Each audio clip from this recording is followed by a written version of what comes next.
ফালাকাটা শহরকে যানজট মুক্ত করতে উদ্যোগী হলো তৃণমূল পরিচালিত ফালাকাটা টোটো ইউনিয়ন। রবিবার তৃণমূলের ফালাকাটা দলীয় কার্যালয়ে টোটো চালকদের নিয়ে বৈঠক করা হয়। ওই বৈঠকে বিভিন্ন বিষয় নিয়ে আলোচনা হয়।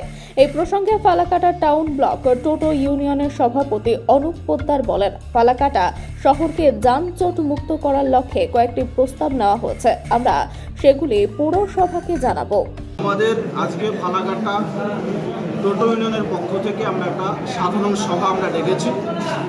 এই সভাটা হচ্ছে গ্রামীণ টোটো এবং আমাদের যে শহর কেন্দ্রিক যে টোটোরা আছে সবাইকে নিয়ে যে ফালাকাটার বর্তমান পরিস্থিতির উপরে, যানজটের উপর পরিস্থিতির উপরে লক্ষ্য করে আমরা একটা চেষ্টা চালিয়ে যাচ্ছি যে আমরা প্রত্যেকটা রোডে একটা রোডেশন চালু করে যাতে আমাদের শহরটা যানজট মুক্ত থাকে সেই চেষ্টা আমরা করছি।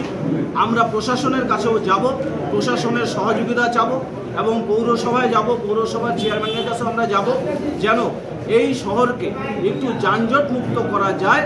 সেই চেষ্টাই আমাদের, এই জন্যই আজকে আমাদের সভা। সেই সভায় আমরা যে সিদ্ধান্ত আমরা নিব আজকে যে আমরা আগামী দিনে টোটোগুলোকে কিভাবে পরিচালিত করব এবং ফালাকাটা শহরকে কিভাবে যানজট মুক্ত রাখতে পারবো।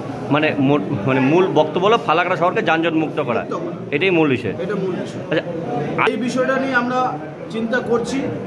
আমরা আজকে যে মিটিং আমরা চলছে আমাদের, এই মিটিংয়ে আমরা আলোচনাটা উঠিয়েছি।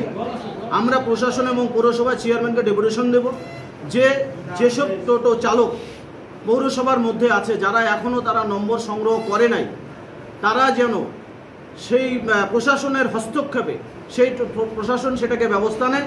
আর পাশাপাশি অনুরোধ করব যেন আমাদের যারা শহর কেন্দ্রিক টোটো আছে তারা যেন পৌরসভায় গিয়ে সেই নম্বরটা নেয়, সেটার জন্য আমরা সেটা আলোচনা করছি। আমি ফালাকাটা টাউন ব্লক টোটো ইউনিয়নের সভাপতি অনুপ পোদ্দার।